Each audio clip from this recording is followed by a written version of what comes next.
What is going on, everybody? It is Friday, January the 21st, and that means it is time for my News Radar.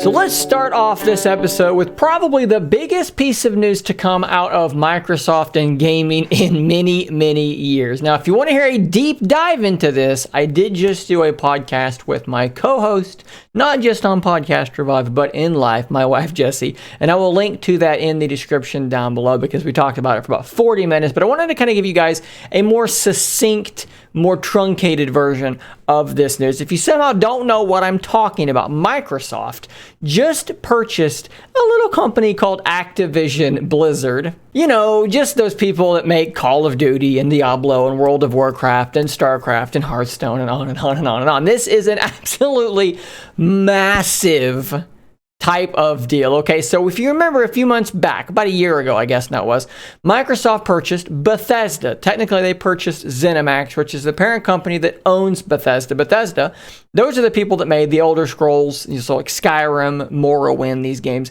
They also own the company that makes Doom. So Bethesda kind of, a very large gaming presence. Fallout, very big, right? $7.5 billion to purchase them. So that was seen as an absolutely massive purchase. And if one were to jump over to the Xbox app where they have Xbox Game Pass, of course, this is the thing that Microsoft wants all of us to have. You pay them a subscription and you have access to all of these games. They're just there for you. You click on one of them and you just can install it because you have Game Pass. You can actually stream the games to your phone, and you're going to spend $10, $15 a month dependent upon your subscription. And now after buying Bethesda, now Skyrim, Fallout, these things are all part of Game Pass, Doom as well. And that's the point, right? So they spend $7.5 billion to bolster Game Pass because Microsoft is no longer as concerned with you buying an Xbox as they are with you having Game Pass.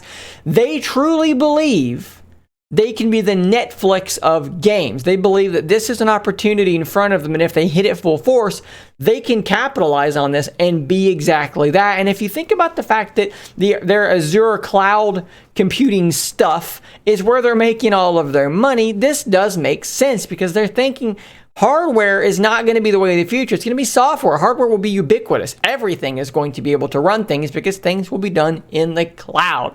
Now, cloud gaming, I think, is still years down in the future because latency is a huge problem for cloud gaming, and it's just still too big of a problem. But being able to locally download things and then play it obviously is going to be good enough for the time being. So again, Microsoft wants to be the Netflix of gaming. So they buy Bethesda for $7.5 billion. Well, now Activision Blizzard, they just purchased that for $68.7 billion, nearly 10 times more money than it cost them to buy Bethesda. And the reason that they've done this is because the franchises and the studios now that they will own, they're worth it. I mean, Call of Duty makes $1 billion every year on its own. World of Warcraft isn't as big as it used to be, but it's still a pretty big deal. Something like WoW, you've got something like 4 or 5 million people subscribed to World of Warcraft. Well, if WoW is now part of Game Pass, and instead of having people pay $15 for WoW, have them do, hey, this is Game Pass plus WoW, and it's going to be $20 a month, or maybe it's going to be $15, who knows? How many of those 5 million people are just going to go grab Game Pass and then bolster that as well, bolster those numbers, something they can brag further about? That's the point, right? Because if they've got, right now 25 million people subscribe to Game Pass, 25 million people times $10 a month, well, let's crunch the numbers there. That's a lot of money dollars in the pockets of Microsoft. So that's what they want. They want tens and tens and tens of millions of people subscribe to Game Pass. So this is a massive investment. But think about when Call of Duty rolls around. How many people, rather than dropping $60 on Call of Duty, will now just subscribe to Game Pass for $15 or $10 a month and have it that way? A lot of people are going to do that. What about with Diablo? What about with Overwatch, StarCraft, all these things? This is going to be a big, simple way for them to just bolster their Game Pass numbers. It's an absolutely massive investment. And if you're a Surface Duo owner where you can stream Game Pass games in such a way where your game is on the top screen, right, and your controls are on the bottom screen and you're playing it like it's a flippin' DS or something, this is great news for you because the gaming selection for you on your streaming device just got considerably better. Not technically just got, because this has to go through arbitration and so forth, right? This has to be looked at by regulators, has to be determined whether or not Microsoft will have an unfair monopolistic advantage, which I don't think that they do. I think it's clear that they don't pose that kind of a threat to the world of gaming, simply because even with Activision Blizzard's revenue on board, they're only in third place. Sony's in first, Tencent is in second, and then Microsoft with this acquisition would be in third. I don't think this is a monopoly or anything that's going to threaten the world of gaming. And it's important to point out that Phil Spencer has tweeted that Call of Duty, you may be thinking, oh Lord, Call of Duty is going to be a Xbox PC exclusive. That's not going to happen. Remember when they bought Minecraft? Minecraft stayed everywhere as well. Call of Duty will stay everywhere as well. They're not going to take Call of Duty from people. Phil Spencer tweeted he has no desire to take Call of Duty from PlayStation fans. I don't think this is bad for gaming at all, because a lot of these games, Warcraft, Starcraft, Hearthstone, are already PC exclusive. So it's just going to change where you go to get them, right? Maybe the Battle.net app goes away. Maybe it doesn't even. I don't think it's going to change that much. I think it's just going to give you a way to download these things through the Game Pass app without paying an additional fee. So all in all, colossal, massive, giant piece of news for Microsoft. And this is their vision for the future. This is a big piece. If you care about Microsoft, you should care about this stuff, because this is a huge piece of the pie of what they plan to do in the future. Let's talk a little bit about Windows 11. This is something that's been a slow build, right? A lot of Windows 11, I think, looks very good. But strangely, there's things about Windows 11 that are really, really frustrating. One of them is the fact that a lot of things just still look like Windows 10, which look like Windows 8, which look like Windows 7, and so forth and so on. Control panel still looks like that. Task Manager still looks like that. When I change my volume, it's still the old looking volume thing. And these things are super annoying. But now, some of this stuff is actually changing. So now, the Task Manager is getting a redesign. It's going to look like Windows 11 now. How freaking it's weird that I'm excited about this, but it looks great. Now, right now, this is only in the newest, most latest preview builds of Windows 11. You have to do some tweaking here to enable it. I will put this in the link in the description down below, but it is something that is coming. Also, the volume indicator is going to be centered, and it's going to look correct as well. So if you don't know right now, when you do the volume, it's up in the top left corner, and it looks like Windows 10.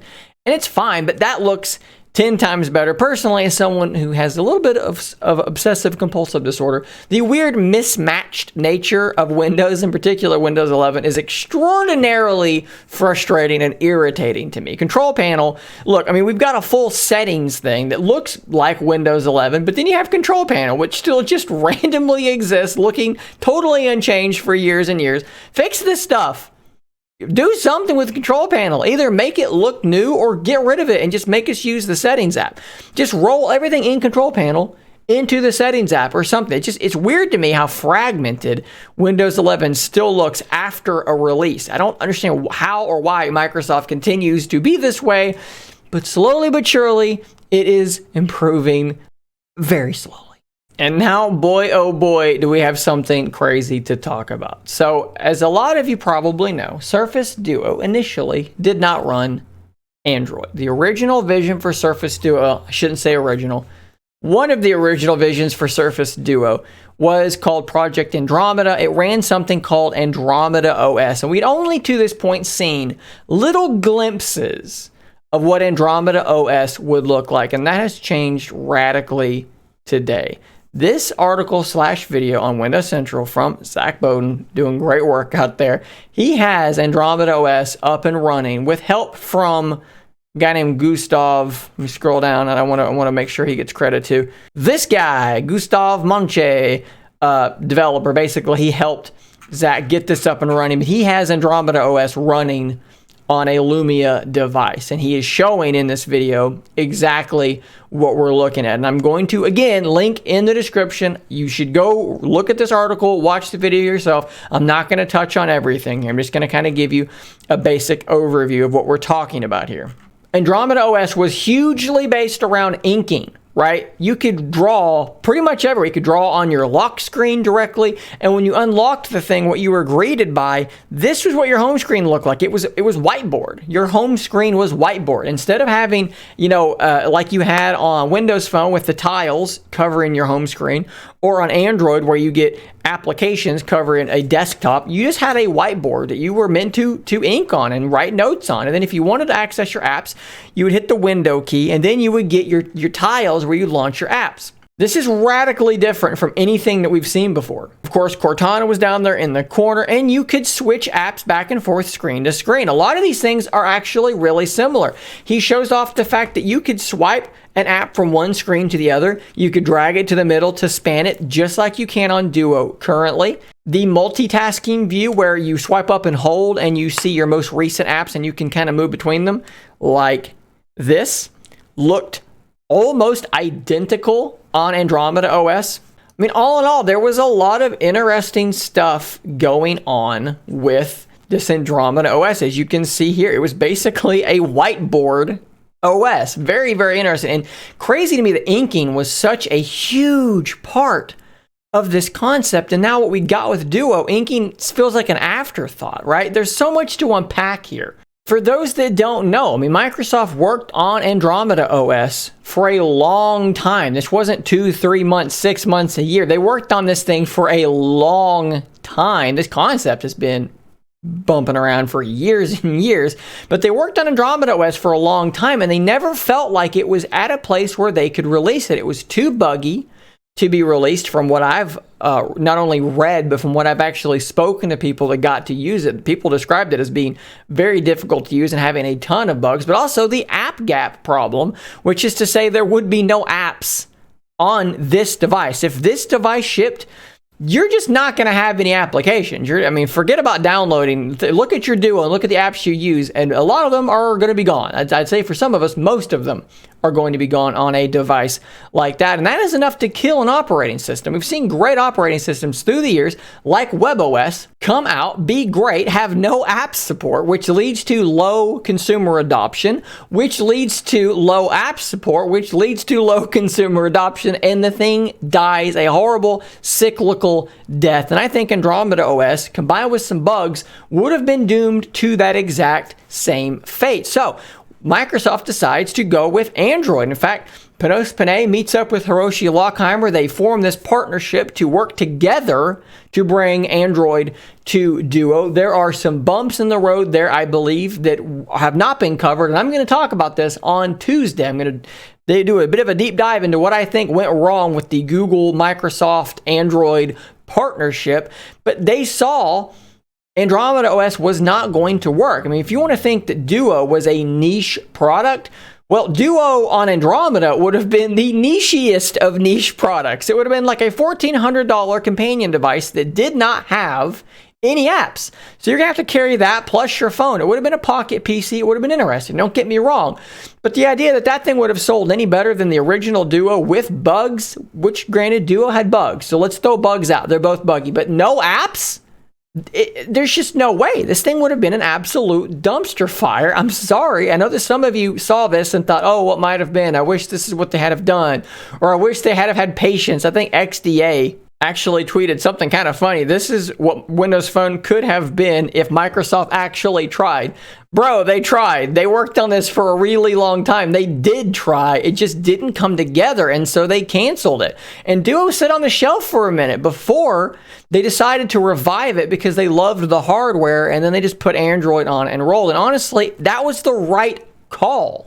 At any rate, this is a super cool glimpse behind the curtain of what might have been in an alternate parallel universe where they were able to get Andromeda OS running in a way that they felt was good enough, and maybe, I don't know, devote billions of dollars of incentives towards getting apps brought over. That's probably what they would have had to have done.